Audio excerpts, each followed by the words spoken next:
പക്ഷേ പലചരക്കടയിൽ ഹാൻഡ്സ് കൊടുത്തിട്ടില്ലെങ്കിൽ ഈ ബംഗാളിമാർ ഭായിമാരുടെ സാധനങ്ങളൊന്നും വാങ്ങൂല സാറേ. ഓർക്ക് വേണ്ടി കൊടുത്തതാണ്, അപ്പൊ കുട്ടികൾ വാങ്ങിയിട്ടുണ്ടാവും. അല്ല, ഞാൻ ഓർക്ക് കൊടുത്തല്ല സാർ. എന്നിട്ട് ഈ മനുഷ്യൻ പറയാണ്, 5 പ്രാവശ്യം നിലമ്പൂർ പോലീസ് എന്നെ പിടിച്ചിട്ടുണ്ട് സാർ, 5 പ്രാവശ്യം നിലമ്പൂർ പോലീസ് എന്നെ പിടിച്ചിട്ടുണ്ട് ഈ സാധനം വിറ്റിട്ടുണ്ട്. അന്നൊന്നും എനിക്ക് നിർത്താൻ തോന്നിയിട്ടില്ല സാറേ. പക്ഷെ ഇപ്പൊ എന്റെ കണ്ണ് തുറപ്പിച്ച് ഈ പൊന്നുമോളന്നു നോക്കണം. 14 വയസ്സായ പെൺകുട്ടിക്ക് പേനയും പേപ്പറും എടുത്ത് ബിലീവ്മെന്റ് ക്രിയേറ്റ് ചെയ്ത് അവൾ എഴുതിയ വാക്കുകൾക്ക് മുമ്പിൽ ഒരു മനുഷ്യനെ മാനസാന്തരപ്പെടുത്താൻ സാധിച്ചിട്ടുണ്ടെങ്കിൽ, ഇന്ന് ഈ പ്രവാചക സന്ദേശത്തിന്റെ 1500 വർഷത്തെ ഓർമ്മ നിറഞ്ഞു നിൽക്കുന്ന ഈ മഹത്തരമായ 11/9/2025 തീയതിയിൽ നടക്കുന്ന ഈ മഹാസമ്മേളനത്തിൽ എത്രയോ അൻഷിതമാർക്ക് ജന്മം കൊടുത്ത മാതാപിതാക്കൾ ഈ വേദിയിലുണ്ട് അല്ലേ? അങ്ങനെ നമ്മൾ അൻഷിത ചെയ്ത പോലെ ലഹരിക്കെതിരെ മക്കളെ ഒരുക്കണം. എഴുത്തിലൂടെ, വായനയിലൂടെ, കലാപരമായ സൃഷ്ടികളിലൂടെ, അതുപോലെ തന്നെ നല്ല ഡോക്യുമെന്ററികളും വീഡിയോകളിലൂടെ ഒക്കെ മക്കളെ നമ്മൾ ഒരുക്കാൻ, അവർക്ക് വേണ്ടി കൂട്ടായി, കരുതലായി, താങ്ങായി നിൽക്കുന്നിടത്താണ് ഒരമ്മ ഈ കാലഘട്ടത്തിന്റെ, ഒരു ഉപ്പ ഈ കാലഘട്ടത്തിന്റെ വാക്താവായി പരിണമിക്കപ്പെടുക. അവിടെയാണ് മൊബൈൽ ഫോൺ ഉപയോഗിക്കാം, പക്ഷേ സാധ്യതകളെ കണ്ടെത്താൻ മൊബൈൽ ഫോൺ ഉപയോഗിക്കുന്നിടത്താണ് ഒരു മാതാവ് വിജയിക്കപ്പെടുക.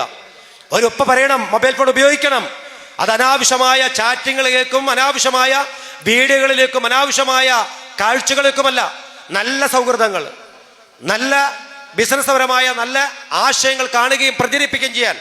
അതേപോലെ നിന്റെ കുഞ്ഞു പദസമ്പത്തുകളെ ഒരു നല്ല ഇടത്തിരുന്നു കൊണ്ട്, ഒരു പൂന്തോപ്പിലിരുന്നു കൊണ്ട് മനോഹരമായ ആശയങ്ങളെ, നല്ല പദസമ്പത്തുകളെ പ്രസംഗ ശൈലിയിലൂടെ പൊതുസമൂഹത്തിലേക്ക് എത്തിച്ച് അത് മറ്റു പലരും ഷെയർ ചെയ്ത് നാളെ പറയാണ്, ആ നബീസയുടെ മോള് കണ്ടിട്ടില്ലേ ലഹരിക്കെതിരെ സംസാരിച്ച ആ പ്രസംഗം വല്ലാതെ മനസ്സ് തൊട്ടി, വല്ലാതെ മനസ്സിലൊന്ന് ആഘോഷമാക്കി, എന്ത് മിടുക്കിയായിട്ടാണ് സംസാരിച്ചത്, നല്ല വായിക്കണ കുട്ടിയല്ലേ എന്നൊക്കെ പറയാൻ പ്രാപ്തനാക്കാൻ നിങ്ങൾക്ക് കഴിഞ്ഞാൽ, ഒരുപക്ഷെ വേദികളിലേക്ക് മറ്റു മനുഷ്യനെ മാനസാന്തരപ്പെടുത്താൻ നിങ്ങളുടെ മകന് മകൾക്കായാൽ അതിന്റെ ഗുണഫലം ഒരമ്മയ്ക്കും അച്ഛനും മാത്രം നിക്ഷിപ്തമാണ്.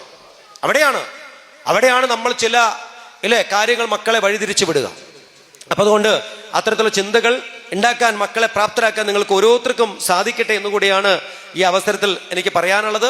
അതുകൊണ്ട് കുഞ്ഞുങ്ങളെല്ലാം ഒരു കാര്യം ശ്രദ്ധിച്ചോ, എൻ്റെ വാക്ക് ചുരുക്കുകയാണ്. കുഞ്ഞുങ്ങളെല്ലാം ഒരു കാര്യം ശ്രദ്ധിച്ചോളൂ, മൊബൈൽ ഫോണൊക്കെ ആവശ്യത്തിന് ഉപയോഗിച്ചോളൂ, പക്ഷെ സാധ്യതകൾ ഇഷ്ടം പോലെയുണ്ട്. അതേപോലെ സഹോദരിമാരെ, നിങ്ങളൊരു കാര്യം ശ്രദ്ധിച്ചോളൂ, ഇന്നത്തെ കാലത്ത് കുടുംബ ബന്ധങ്ങളുടെ ഏറ്റവും വലിയ പ്രശ്നങ്ങൾ ഉണ്ടാകുന്നത് മൊബൈൽ ഫോണുമായി ബന്ധപ്പെട്ടുകൊണ്ടാണ്. മലപ്പുറത്ത് ഫാമിലി കോടതിയിൽ പല തർക്കങ്ങളും പല വക്കാലത്തുകളൊക്കെ നടക്കുമ്പോൾ ഇവൻ വലിയൊരു വില്ലനായി വരാറുണ്ട് ഇവന്. അതുകൊണ്ട് ഇപ്പം പിന്നെ പ്രത്യേകിച്ച് ഈ 10ാം ക്ലാസ്സിൻ്റെ ഒക്കെ SLC അതുപോലെ +2-ൻ്റെ ഒക്കെ ഗെറ്റ് ടുഗദറുകളൊക്കെ നടക്കുന്നുണ്ട്. നാട്ടിൽ തലങ്ങുമരമൊക്കെ നടക്കും. ഒരു കമ്മിറ്റിയൊക്കെ ഉണ്ടാക്കും, പ്രധാനപ്പെട്ട ആൾ അന്നത്തെ ആൾ കമ്മിറ്റി ഉണ്ടാക്കും, വാട്സപ്പ് ഗ്രൂപ്പിൽ എല്ലാവരും തപ്പിപ്പിടിക്കും, എന്നിട്ട് പൈസൻ്റെ പിരിവൊക്കെ ഇടും, ബിരിയാണി, ചെറിയൊരു ഗാനമേള, ഒരു ചെറിയ ചീഫ് ഗസ്റ്റിനെയൊക്കെ കൊണ്ടുപോകും, എന്നിട്ട് ഫ്ലെക്സും ബാനറും ഒക്കെ വെക്കും, നിഴൽക്കൂട്ടം അല്ലെ സ്നേഹക്കൂട്ടം, ഒരിക്കൽ കൂടി ഈ മരത്തണലിൽ, അതേപോലെ പഴയകാല ഓർമ്മകൾ, കഴിഞ്ഞുപോയ കാലം, ഓർമ്മകളെ പൂക്കുമോ വസന്തകാലം എന്നൊക്കെ പേരൊക്കെ കൊടുത്ത് നമ്മളെല്ലാവരും കൂടി നല്ല സാരി നല്ലതൊക്കെ കൊടുത്തുകൊണ്ട് നമ്മൾ 10-15 വർഷത്തെ ഓർമ്മകളുമായിട്ട് സ്കൂളിൻ്റെ മുറ്റത്ത് കൂടും. അന്ന് ബഷീർ മാഷ് ഉണ്ടാവും, സുമതി ടീച്ചർ ഉണ്ടാവും, രാഘവ മാഷ് ഉണ്ടാവും, എല്ലാവരും ഉണ്ടാവും. ഒരു പ്രസംഗം, സ്പീച്ച്, ഒരു മെമൻ്റ് ഒക്കെ കൊടുക്കും. വീണ്ടും അവിടുന്ന് പല സൗഹൃദങ്ങളും പൂവണിയുന്നുണ്ട്. ആ സൗഹൃദത്തിനകത്ത് വെച്ചിട്ട് പലതും അങ്ങോട്ടും ഇങ്ങോട്ടൊക്കെ പറയും, എനിക്കൊരു സുഖമില്ലടാ, അങ്ങനെയാണ്, എൻ്റെ ഭർത്താവിൻ്റെ കാര്യം പറയണ്ട, മോരടനാണ്, ജീവിച്ചു പോവുകയാണ്, 4 കുട്ടികളിലേക്ക്, എന്താ നോക്കിയിട്ട് കാര്യം, എല്ലാം സഹിക്കന്നെ അല്ല.